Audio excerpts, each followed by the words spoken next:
Good afternoon and good evening, and welcome to this Next Gen Personal Finance webinar on using the case study method to teach personal finance. My name is Tim Ranzetta. I'm the founder of Next Gen Personal Finance, and thank you for joining me today. I'm really excited about this topic because I've seen the power of case studies from a variety of perspectives. About 20 years ago, I was an MBA student using case studies as a principal learning tool.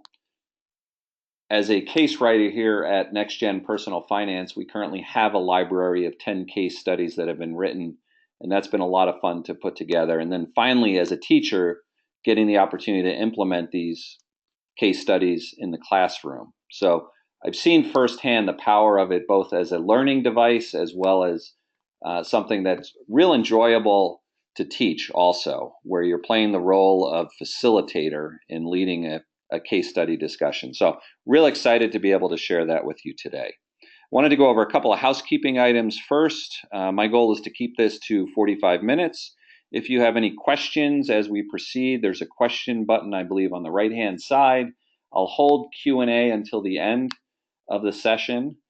You'll receive a copy of these slides as well as a link to the webinar should you want to share with colleagues. So with no further ado, I would love to learn a little bit more about you. So I'm going to send out a polling question now that's going to ask, you're obviously on this call because you're interested in bringing case studies to your classroom. So my question to you is really, what are the two greatest concerns you have about case studies going into this webinar? And please select two of the items below. Whether it's finding high quality relevant case studies, the challenges of facilitating a case study discussion, structuring the work, whether to have students work individually or as groups or whole class, engaging students in this new style of learning, and then finally assessing student performance. So if you would just take a moment and select the things that really concern you the most as you think about case studies.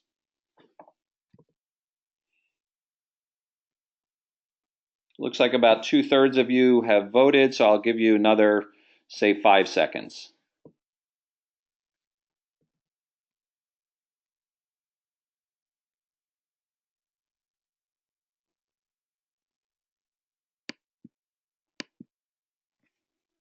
So the results suggest the two areas of greatest concern is finding available high quality relevant case studies, and I hope to be able to solve that for you today, and then how to structure the work. And I guess I've seen a variety of methods there, and I'll spend some time at the tail end of this webinar discussing the various methods and kind of the pros and cons of each.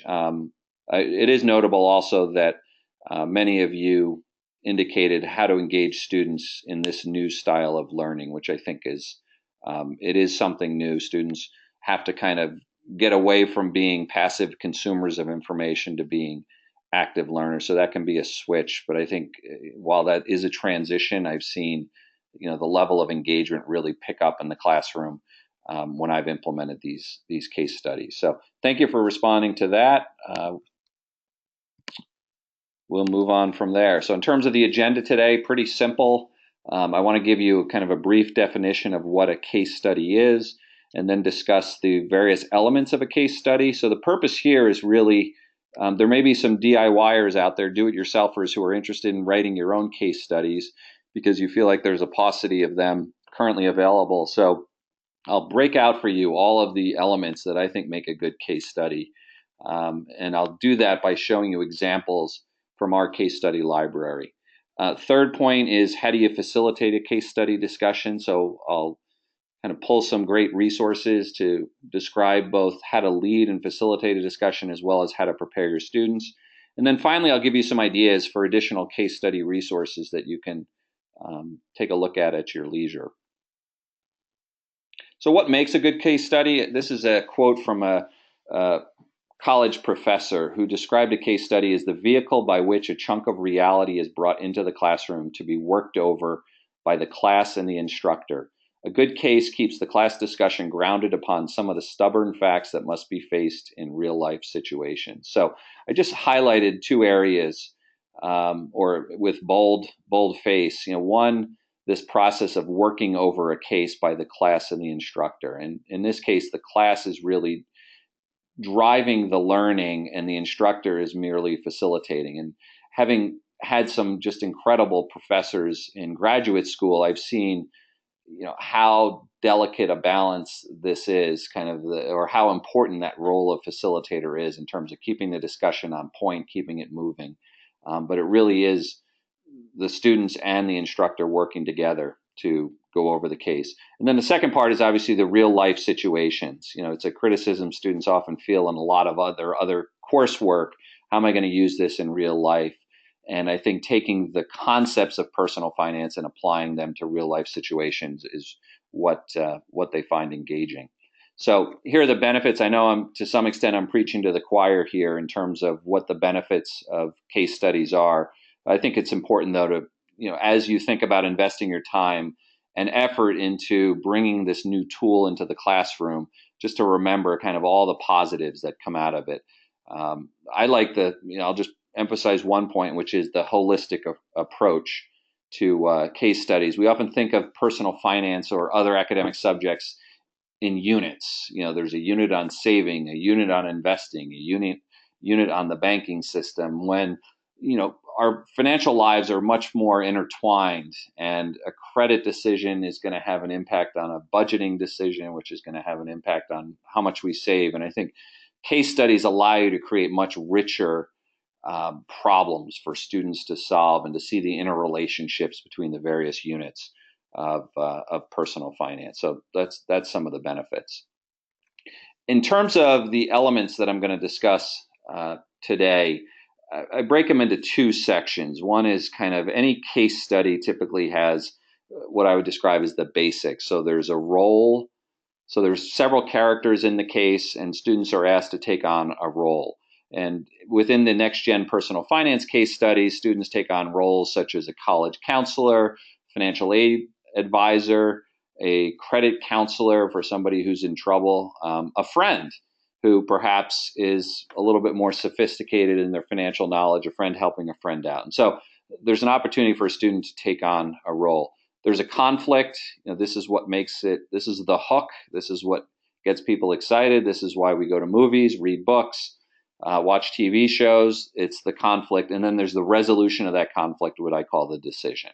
And then there are all sorts of tools you have as a case designer in order to achieve your goals, achieve your learning objectives. So I'm going to jump in first with the basics. So here's a role that we created in a case we called the Tale of Two Credit Scores. So no apologies to Charles Dickens. I should apologize to Charles Dickens for ripping off his title. But in this case, the Tale of Two Credit Scores, you play the role of a peer advisor. So this is the way the case opens. Staring at the two student files on her desk, Juliana knew that she only had a few minutes to review them before her afternoon meetings.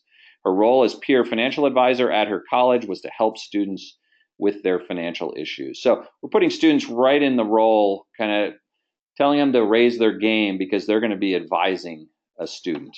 So then we take it a step further and we have to identify a problem or a conflict.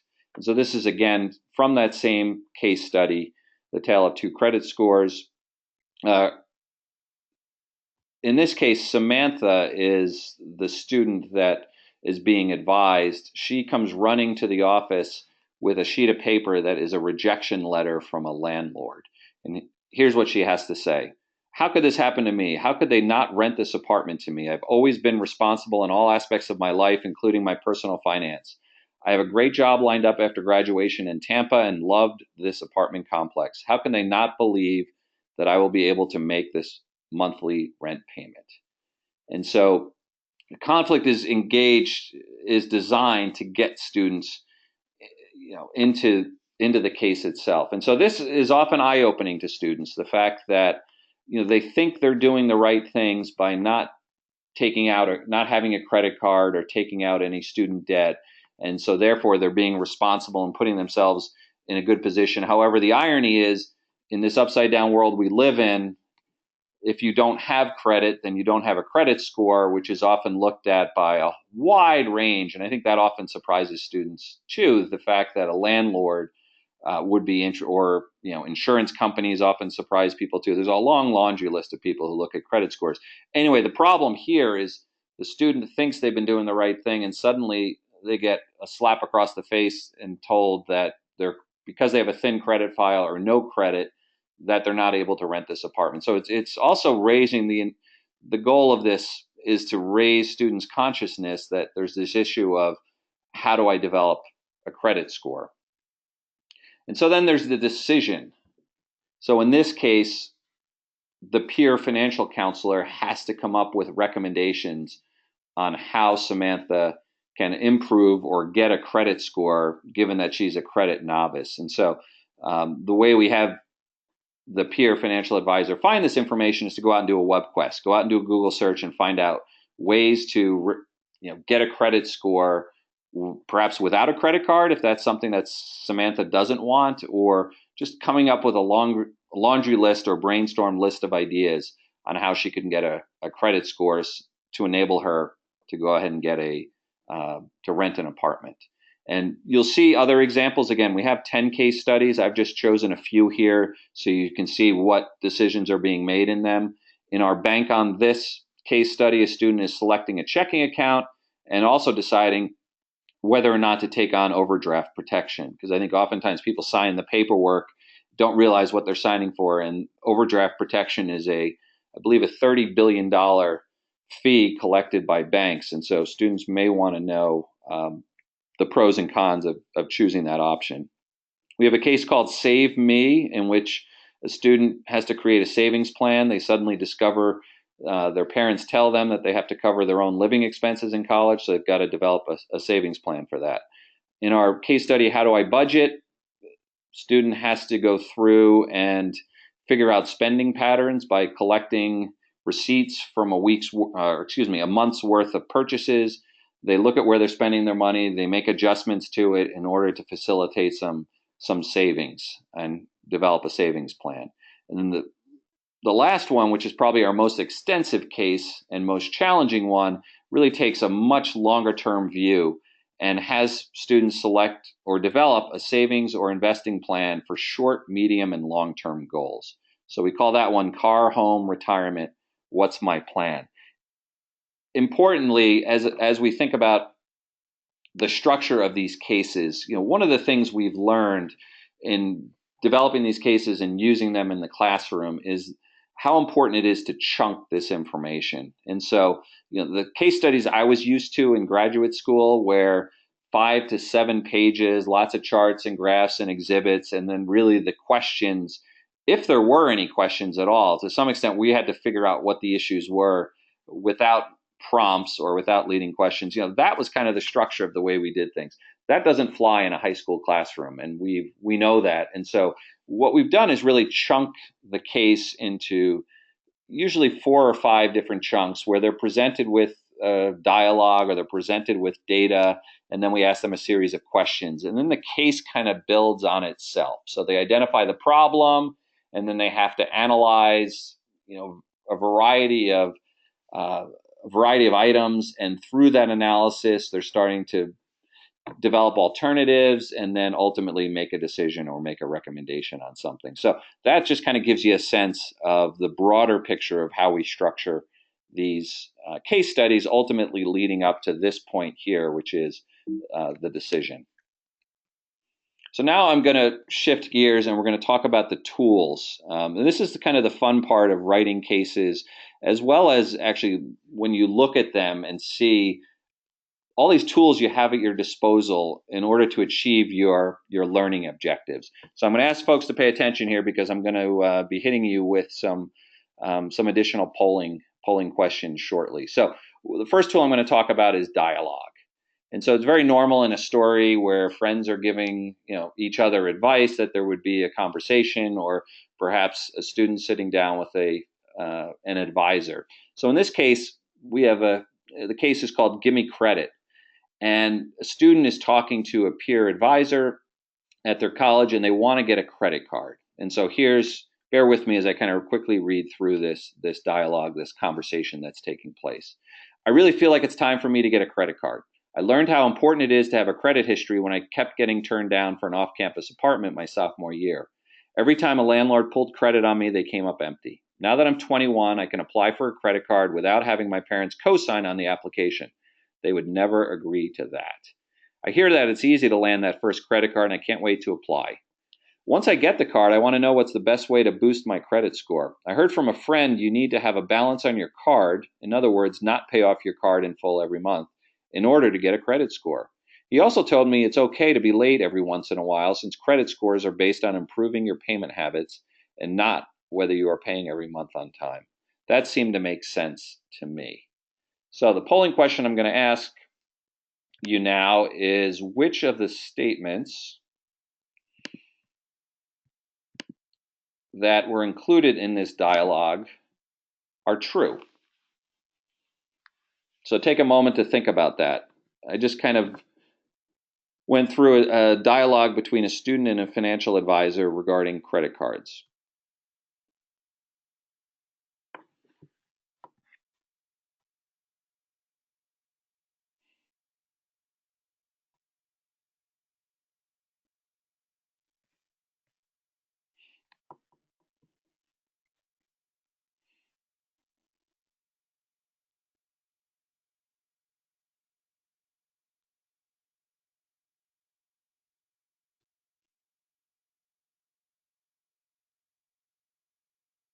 So I'll give 5 more seconds. It looks like most people have voted.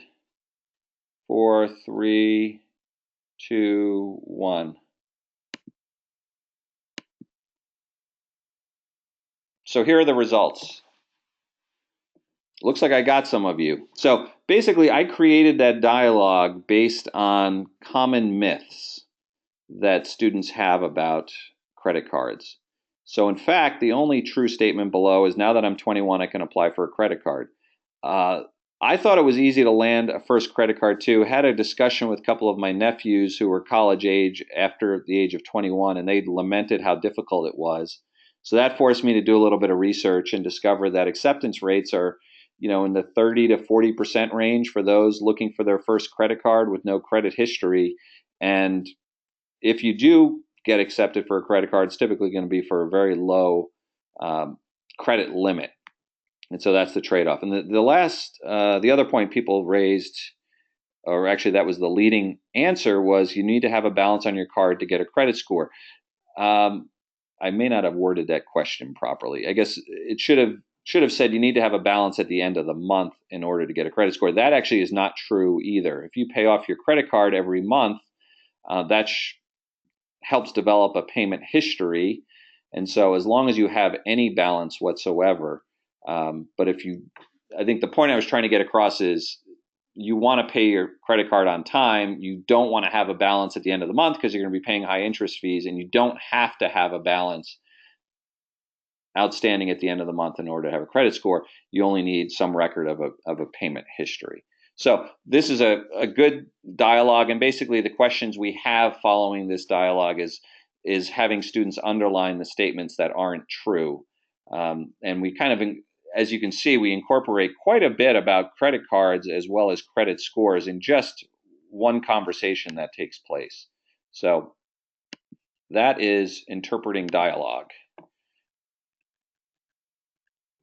So we also use data quite a bit in these case studies. And so this is a case we call, "What college should I attend?" And the students play the role of college counselor with a student named Jordan, and they go through a couple of different charts. The exhibit 1, which I'm not showing here, just provides more qualitative information about these 3 fine universities. And then this exhibit specifically refers to financial aid and the financial picture.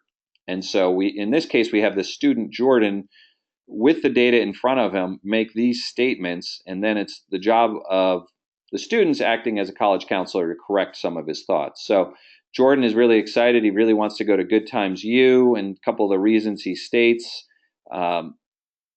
he's clearly I can't tell you how lucky I feel to get into a school like Good Times U. Look at how much it costs. It's $57,000. Clearly, since it's more, it's a better school. I mean, who would drive a Kia when they can drive a Ferrari? I don't want a cheap education. So, great opportunity to dispel the notion that the higher cost school, particularly when it comes to sticker price, somehow equates to higher quality. Second point he makes is if you just look at the scholarship line, Good Times has the highest scholarship at $26,000. That's awesome. And that's a lot more than I'm getting from the other schools. But again, he's looking at the wrong line item. And this is a great opportunity to focus students' attention on this thing called net price. And then the third point he makes, I haven't talked to my parents yet, but I know that when they see how much money I'm getting from the school, they'll support me, and the rest I can take out in student loans. So that provides a great entree to asking students perhaps whether they've had conversations with their parents about paying for college, and what his assumptions that in terms of what they're going to pay. He really doesn't know the answer to that. So if they were to come forward and say they could support him at $10,000 a year, that would still leave a $21,000 gap, and then that's only 1 year of college. I think students are often surprised when we look at a chart like this that this is only for 1 year and that they need to be able to pay for 4, or in some instances 5 years. Although I always encourage them to finish in 4. But if there was still a gap of $21,000 per year, inflation would lead to him having graduating with probably close to $90,000 plus of student debt, and then that leads to a great conversation about what is the right amount of student debt. So you can really take a chart like this buried within a case study and take that discussion. You as the facilitator are really the maestro kind of deciding what direction to lead the conversation through your questioning. And this is just a simple example of how a very simple chart and some dialogue can take a conversation, can really help develop a rich conversation. I think marketing offers are really important for students to be able to decipher and understand perhaps what the motivation is or what the goal is of the company that's marketing the product. So this is an example from our What's the Catch case study, where we have 4 or 5 vignettes very similar to this. And really, I based this specific more data, same price, why not? This vignette I based on an actual text I received about 6 months ago. And the text came from my cell phone carrier. They said, "We appreciate your loyalty. You're currently on the $50 2 gigabyte per month plan. You can now get an extra 2 gigs of data per month for the same price you pay now. There's no change to your voice plan or contract extension. Would you like to move to this new plan? If so, reply yes." So again, I'm going to read this again because I'm going to ask you in a sec what course of action you would take. So again, a text comes in on your phone. "We appreciate your loyalty. You're currently on the $50 for 2 gigs per month plan. You can now get an extra 2 gigs of data per month for the same price you pay now. There's no change to your voice plan or contract extension. Would you like to move to this new plan? If so, reply yes." So my question for you is, what course of action would you take if you receive this text? So there's 4 choices here. You can just say no. It looks too good to be true. You can check your data usage history to see if it's necessary. You can note on your calendar when your contract period ends, or you can text yes back to the carrier. Take a moment to answer that. And I want to make an important point here is that in our case studies that we develop, we don't have multiple choice questions like this. The surest way to kill a case study discussion is to provide very directed questions where you're searching for specific answers. I think the magic of facilitating and leading a case study discussion is open-ended questions. I just have fun kind of seeing what teachers decide when they're given choices like this. Okay, looks like we got about 80% responding. We'll close the poll now, and here are the results. So nobody said yes. Wow, the earlier webinar, we probably had 10 or 15% that said that. So we have a skeptical bunch here. 30% said no. And again, having a diversity of responses. So imagine a class discussion where you ask students what course of action would they take? And you leave it open-ended, and you get 3 or 4 responses that from a variety of students, and then you poll the class, and then you ask them, why did you choose that one? What thoughts went into it? And could lead to a fascinating conversation about cell phone plans and how they're structured, data usage, and to the extent students are paying for their own phones, they're probably well aware of the fact that the cell phone model is data usage is really what drives cost. So what are some cost savings techniques with cell phones? Well, you can use Wi-Fi networks whenever possible, so you can cut down your cell phone usage. And then there are those of you who said, note on your calendar when your contract period ends. Well, you probably know in the back of your head that they're giving this freebie to you, but once your contract period's over, they're going to assume you want 4 megs per month, and they're going to start charging you and probably not ask you the question of whether you want to pay or not. And then those of you who said check your data usage history, that's a good lesson for students too, to be able to say, well, you should really understand before you make a decision like this, you should understand whether you really need it or not. And then there's a great conversation around, well, why do you think they text this to you versus sent it via email or send it via snail mail to upgrade you, and just the impulsivity of texting and how many of our financial transactions are right there at our fingertips to get done. So again, very simple vignette can lead to a really rich conversation. So that is marketing offers. Excuse me.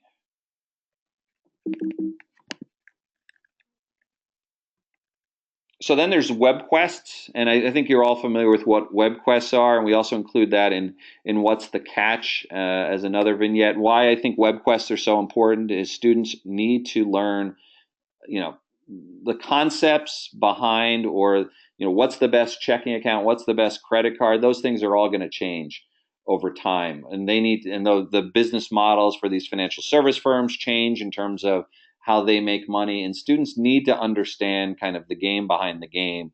And the only way you can do that is teach them to be good web researchers. And so we actually devoted an entire newsletter last month to how do we make students great at researching on the internet. And so there's a whole host of projects and activities. And this is just an example of sending students out to go find the highest interest rate on a standard savings account. And through that task, the only instructions they really have is use comparison websites. And this provides an opportunity to ask the question about, the pros and cons of using comparison websites, and really opening students' eyes to this issue of, well, comparison sites typically are paid by the people whose products they're promoting. Does that make them evil? No, you just need to be aware of the fact that that's kind of the way it goes. And so maybe you want to look at a bunch of comparison sites to find what's best. But this is a fun web quest because it's time constrained and it's competitive, and students want to figure out where the highest savings rates are coming from. And ultimately it leads to a discussion of online banks versus branch banks too, because they'll find that the highest rates come from online banks, and so can kick off really a conversation about the pros and cons of using branch banks versus online banks.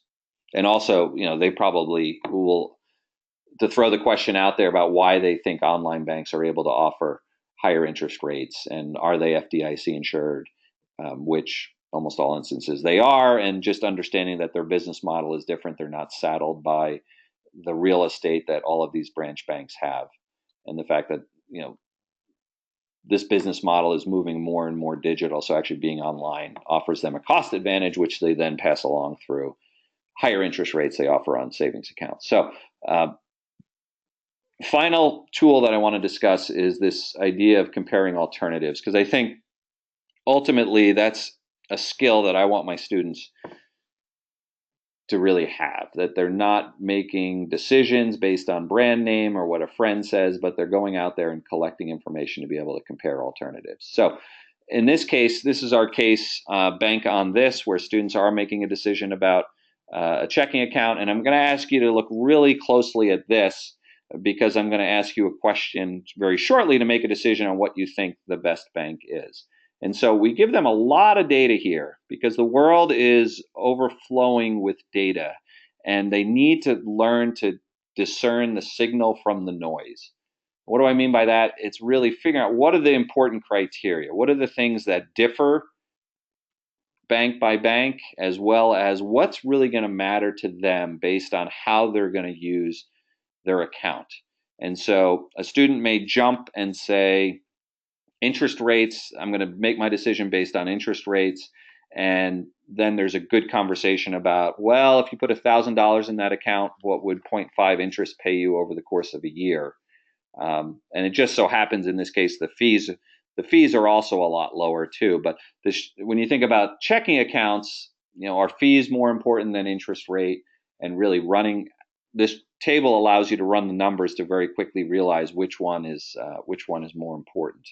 And it also gives students an opportunity to see the various fees in a checking account, as well as getting them familiar with key terms like wire transfer fees, which they may not have any experience with, as well as the dramatic size of something like overdraft fees. So I'm going to give you 20 seconds to quickly scan this list, and then I'm going to ask the question as to which bank you would choose.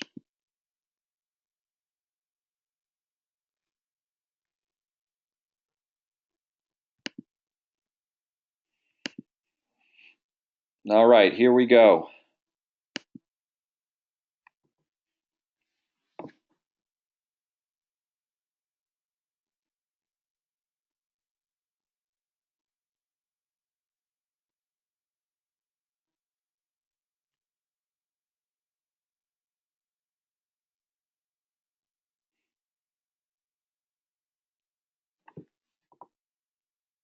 Okay, 3, 2, 1.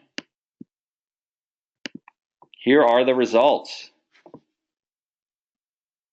I think the last webinar group was a lot more tightly, it wasn't that overwhelming a choice, or overwhelming in terms of the bank that they chose. But again, a great opportunity. What consistently you're going to hear from me about case studies is the opportunities for students to communicate persuasively in terms of decisions they make and reasons why. So while the online bank clearly looks like it has some of the best features in terms of being highest interest rate, lowest fees, you have to be comfortable with this concept of an online bank. And for some folks, they want to be able to walk into a branch to see a banker, although it's probably becoming less so with the younger generation. But for some, it's just there's some element of stability and security that comes from knowing your money, knowing the branch is just down the block. And so if you have any issues, you can address them there. But clearly, that's not an issue with this group here. But being able to poll the students during the case study. So again, you're going to build up to this through the course of the case, and ultimately it comes down to which bank do you choose. And perhaps if you have groups of students working together on this, they put their answer up on the board so that when you come around to this question to the group, you give each group an opportunity to discuss the reasons why. And I think, again, it's great that 100% didn't answer one type of bank, and I think that's reality when it comes to personal finance. The fact that there is, like, what I want to instill in these case studies also is there's no right answer. There's the answer that's right for you, and give sound reasons as to why this bank is best for you. That's really the key point. So because there isn't a right answer, I think that just leads to better discussions as people share their reasoning. I'm going to skip this one here in the interest of time because I want to make sure we get to really the next part of the presentation, which is focused on implementing case studies in the classroom. So I want to ask the group first, you're on this call, you either have implemented case studies in your class or you're considering it, and I just wanted to get your sense as to what you think the best method is to deliver case studies in your classroom. And so the 4 choices are, you can have the students individually complete the cases and then have a whole class discussion. So maybe you assign it as homework, and then when students arrive, you just immediately jump into the case. Or you can have individuals work on the case and then have a pair share and then do a whole class discussion. Or you can choose a model where students don't read the case ahead of time, but work in a group. So they proceed through the case as a group and then have a whole class discussion. And then the final choice is pair students up, followed by a whole class discussion. So again, no right answer. I just wondered what folks' hunches were in terms of how they think this would best be implemented.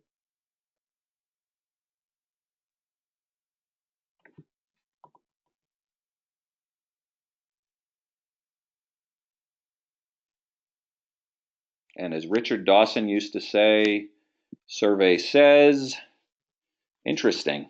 Okay, so the two top choices were pairing students up, followed by whole class discussion, or group work, followed by whole class discussion. So I think in those instances, being really strategic, perhaps in terms of how you pair students up, is important. So, for example, a case that involves spreadsheet skills, if you have a good sense of who's strong in that area and perhaps can teach or bring other group members along, that would be an important attribute, because several of these cases do have some spreadsheets where students are doing what if analyses. For example, a student who has to develop a savings plan and has to decide how many hours a week to work during school as well as during the summer, and then save a certain percentage. There's a nice meaty spreadsheet problem in there. So that's important about being strategic and figuring out who those groups are. And then about 27% of you said you want students to kind of grapple with this individually and then do a whole class discussion, which is probably the way. We're going to try a couple different things in the winter course that I'm teaching, starting early February.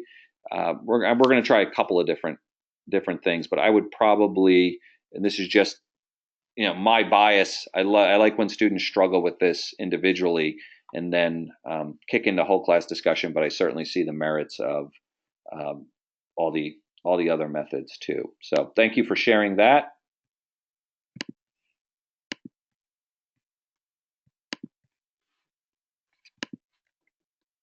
So here are some tips. Again, this is a really fun. I really look forward to the days where I'm facilitating case studies, and so I pulled some tips off of Carnegie Mellon website, and there's a link to it here.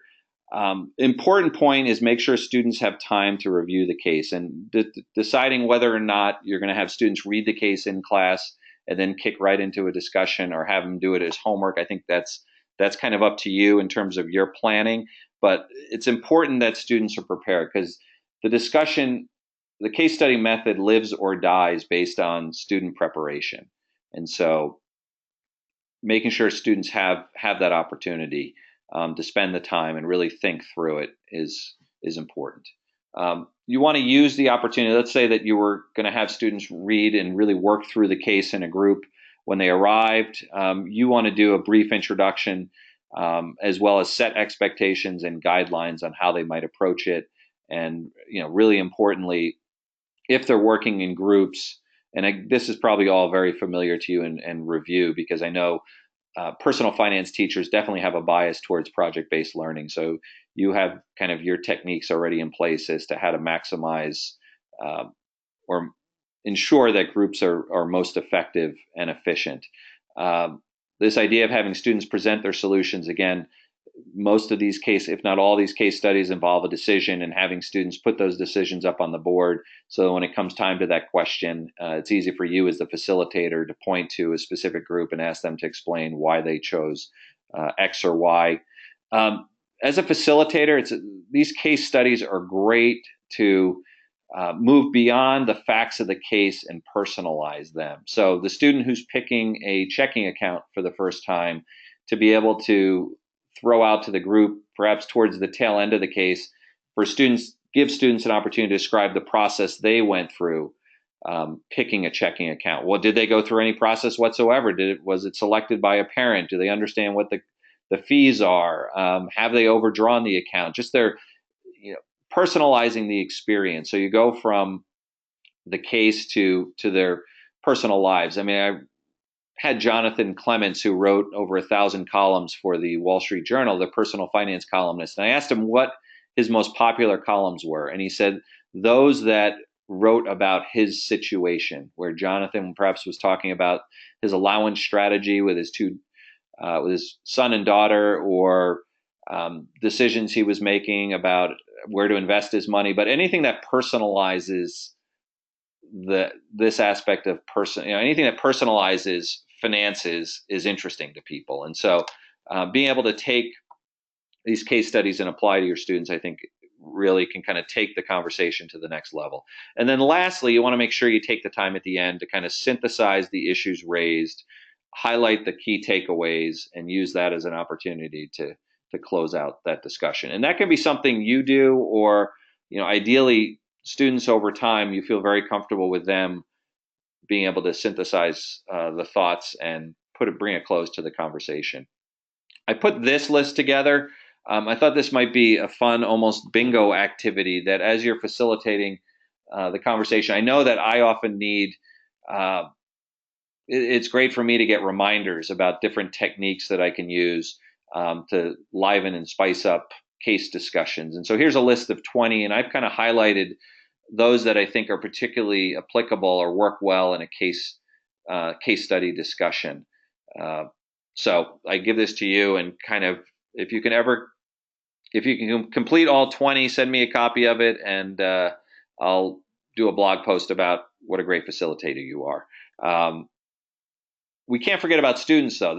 Many of you said initially you're really concerned about how students are going to react to this new form of teaching. And so here were some tips developed from a resource I found called the ABCs of Case Teaching. And this is, again, advice for students. And the first thing is just have students skim the case first, identify what the broad issues were, and what analysis needs to be completed. The good news is, with the cases we've developed, at least, it's pretty clear what analysis needs to be completed, because we have a chart or a spreadsheet. We ask them to go to an online calculator, and then we ask them specific questions about it. So they don't necessarily have to figure out what analysis to complete. And then once you've done that first cursory pass, then you dive in more deep and reread the case more carefully, put notes in the margin, identify the problems in the case. And I think that's, from a discussion standpoint, I think that's always helpful to try and peel back the onion a little bit and force students to think beyond the obvious.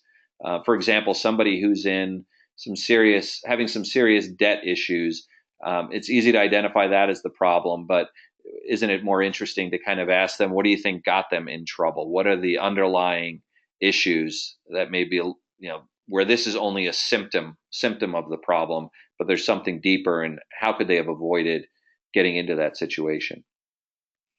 Students should be expected to create alternatives to solve their problems, and then make a recommendation and be ready to discuss with classmates. So that's kind of a list of student tips. So before diving into additional resources, I just wanted to take a moment to see if there were any questions that have been posted. So just give me a minute.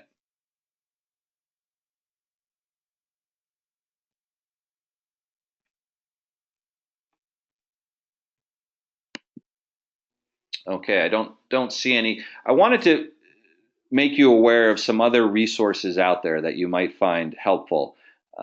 Several of you had noted that you're looking for high quality examples of case studies that are appropriate for a high school audience. There's a company called Loot Inc., and it's a nonprofit project of the Columbia Teachers College.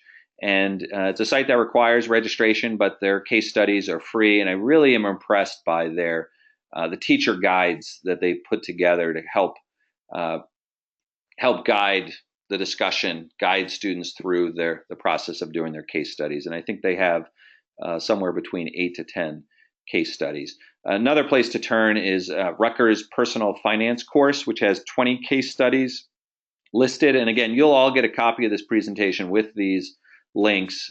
Those case studies are more individualized. So they're looking at specific family situations. They were created by Dr. Barbara O'Neill, who actually I had on my podcast show yesterday, that I'll be sharing out probably in the next 2 weeks or so. But her previous one of her previous lives, she was a financial counselor, and so she shares a lot of details about folks' financial lives, and then asks students to make recommendations on how they can improve their situation. We here at NGPF, we have, again, our library of 10 case studies covering a wide range of topics. We also have created a teacher guide and student guide, which may look familiar with some of the key issues I raised today. We also have answer keys, and I would call them, answer keys in terms of a range of answers that students can provide. They're kind of teacher notes is the way I would think about them, to help you, provide you another assist as you look to implement this in your classroom. And the final thing I wanted to make you aware of is in the NGPF blog in February and March, I'm going to be putting in very detailed class notes as I implement these case studies again in the high school class that I teach in East Palo Alto.